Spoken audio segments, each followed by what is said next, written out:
Episode 7 की starting में यूमे बताती है कि जब उन लोगों का समर ब्रेक खत्म होता है और उनका सेकेंड टर्म शुरू होने वाला था, तो यूमे ने अपनी सारी के सारी फीलिंग को एक लेटर के अंदर लिख दिया था और वो उसे शू रैक के अंदर रखना चाहती थी। लेकिन जब तक वो उसे रख पाती तब तक में मिजुतो ने अपने शूज को पहन लिया था और यूमे को लगने लगा था कि वो आज के दिन ऐसा नहीं कर पाएगी। लेकिन उसने फिर फैसला किया कि वो अपनी सारी हिम्मत को एक साथ ला करके सामने से जाएगी मिजुतो को लेटर देने के लिए। लेकिन फिर मिजुतो को लगने लगा कि उसने काफी बड़ी गलती कर दी है, लेकिन वो वहां से भाग भी नहीं सकती थी। और फिर मिजुतो लेटर पढ़ने के बाद उसे डेट करने के लिए मान जाता है और ये सुनकर के यूमे काफी ज्यादा ही हैरान होती है। फिर हमें दिखाया जाता है कि असल में हिगाशिरा को एक लेटर मिला था शू रैक के अंदर, जिसके अंदर लिखा हुआ था कि किसी को हिगाशिरा के सारे सीक्रेट पता है। और फिर हिगाशिरा कहती है क्या ये कोई प्रैंक है? तो फिर मिनामी कहती है नहीं, उन्हें सच में उसके सारे सीक्रेट पता है। हिगाशिरा फिर कहने लगती है क्या उन लोगों को उसका वीट्यूब का चैनल मिल गया है? हिगाशिरा कहती है नहीं, बिल्कुल नहीं। तो फिर हिगाशिरा कहती है क्या उसे वो सारी फोटोज मिल गई हैं जिसके अंदर उसने अपने खाने को अपने ऊपर ही गिरा लिया था? तो फिर मिनामी कहती है नहीं, ऐसा कुछ भी नहीं। और फिर यूमे पूछने लगती है मिनामी से क्या वो मिजुतो को पसंद करती है रोमांटिक तरीके से। हिगाशिरा को पहले तो कुछ भी समझ में नहीं आता है। तो फिर यूमे और साथ ही साथ मिनामी बताते हैं क्या वो मिजुतो को पसंद करती है। और फिर वो लोग वीडियो दिखाने लगते हैं मिजुतो की सोते हुए की। और फिर वहां पे मिनामी जाकर के हिगाशिरा के कान में काफी सारी चीजें कहती हैं जिससे हिगाशिरा का चेहरा लाल हो जाता है। और फिर मिनामी कहने लगती है तो क्या तुम अब इस चीज को एडमिट करोगी? तो फिर हिगाशिरा कहती है उसके पास मिजुतो के लिए कुछ फीलिंग्स तो है, लेकिन उसे नहीं पता कि वो उसे पसंद करती है या नहीं, क्योंकि वो पहली बार ऐसी चीज को एक्सपीरियंस कर रही है। तो फिर मिनामी कहती है ठीक है, हमने सारी चीजें प्लान कर ली हैं और अब हम लोग तुम्हारी मदद करेंगे मिजुतो के साथ डेट पे जाने के लिए। और तुम्हारी मदद करने के लिए मेरे और यूमे से अच्छा कोई और नहीं हो सकता है। लेकिन फिर हिगाशिरा कहने लगती है कि वो मिजुतो के साथ एक दोस्त के तौर पे भी ठीक ही है। ये सुनकर के मिजुतो सोचने लगती है ये भी मेरी तरह ही कोशिश नहीं कर रही है और आगे चल के इसे भी अफसोस हो सकता है। ये बिल्कुल मेरे जैसी है जैसी मैं मिडिल स्कूल के अंदर थी। और फिर वो कहती है तुम मिजुतो की गर्लफ्रेंड बनना चाहती हो, है ना? जिसके बाद वो कहने लगती है हिगाशिरा से क्या वो मिजुतो के साथ डेट पे जाना चाहती है, उसके साथ समय बिताना चाहती है। और जब कभी भी हिगाशिरा को बीमारी हो तो फिर मिजुतो उसका हाथ पकड़ के उसके बगल में बैठा रहे। ये सारी चीजें सुनकर के हिगाशिरा कहती है उससे भी ये सारी चीजें चाहिए।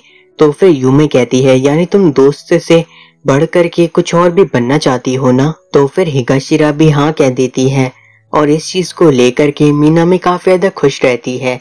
जिसके बाद यूमे और मिनामी हिगाशिरा को काफी सारे टिप्स देने लगते हैं और उसे अच्छी तरीके से तैयार करने लगते हैं। जिसके बाद हमें दिखाया जाता है मिजुतो और साथ ही साथ हिगाशिरा बैठ करके किताबें ही पढ़ रहे रहते हैं। मिनामी उनके ऊपर फोन से नजर रख रही थी और उसके हिसाब से हिगाशिरा भी काफी अच्छी लग रही थी।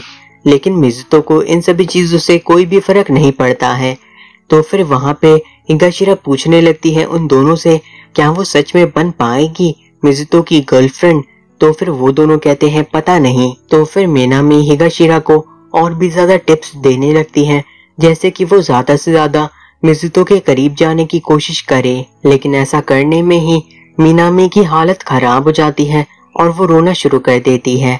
और फिर वो पूछने लगती है उन दोनों से क्या दोस्त के ऊपर क्रश रखना गलत है, क्योंकि वो मिजुतो को अपना सिर्फ और सिर्फ दोस्त ही नहीं मानती है, मिजुतो उसके लिए और भी ज्यादा खास है। यूमे फिर कहने लगती है हिगाशिरा से कि वो जैसी है वो वैसे ही ठीक है।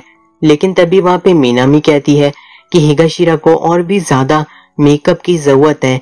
जिसके बाद वो उसे लिपस्टिक लगा लेती है और उसे देख करके थोड़ा सा भी फर्क नहीं पड़ता है मिजुतो को, जो देख करके मिनामी भी काफी ज्यादा हैरान रहती है। और फिर जब हिगाशिरा मिजुतो के करीब जाने लगती है तो मिजुतो उससे दूरी रहने के लिए कहता है।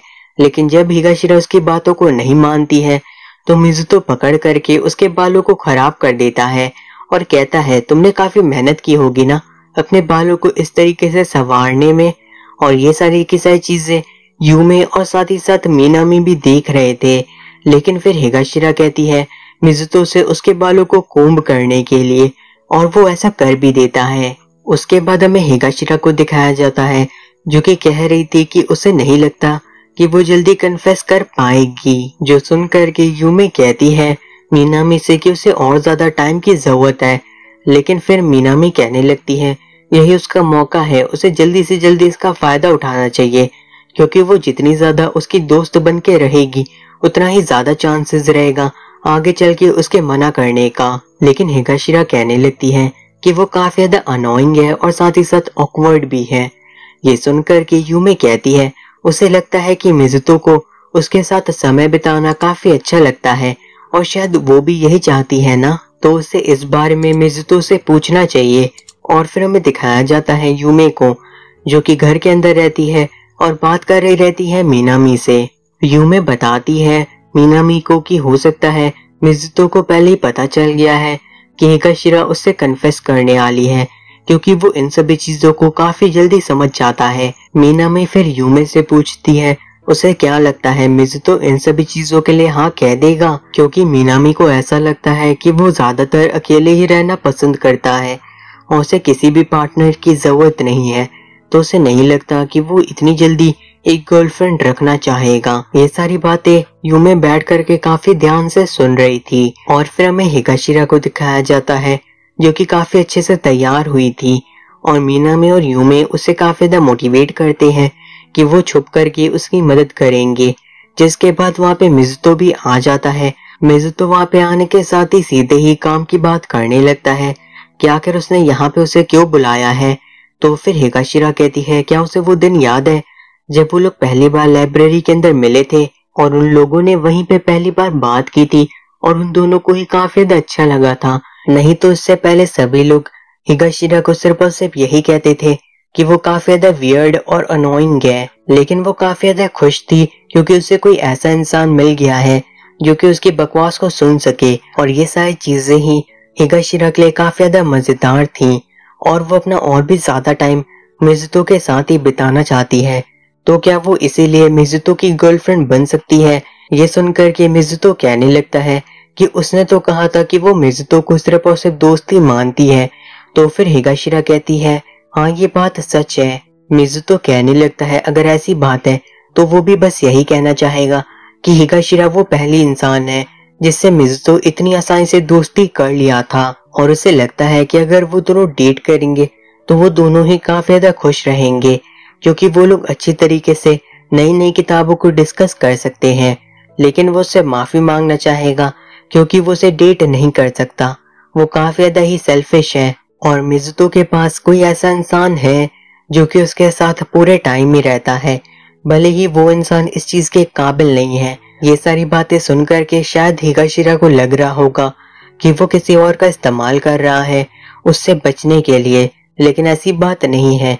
वो सारी की सारी गलती उसी की है। ये सारी मिजुतो की कुछ ऐसी फीलिंग्स हैं जिन्हें वो इस तरीके से ना नहीं कह सकता है, इसीलिए वो उसका बॉयफ्रेंड भी नहीं बन पाएगा। फिर हमें दिखाया जाता है यूमे और मीनामी की पहले वाली बात को, जहाँ पे मीनामी ने कहा था कि मिजुतो सिर्फ और सिर्फ उसी को अपनी गर्लफ्रेंड बना सकता है जो कि उसके लिए बहुत ही खास हो और वो उसके बिना न रह सके। ये सारी बातें याद करके यूमे सोचने लगती है कि मिजुतो हिगाशिरा के साथ ही ज्यादा खुश रहेगा और वो तो अब उसके लिए कुछ भी नहीं है, सिर्फ एक स्टेप सिस्टर है। तो आखिर वो उसके लिए अपनी इतनी ज्यादा अच्छी गर्लफ्रेंड को क्यों छोड़ रहा है? क्या वो सच में चाहता है कि यूमे उसके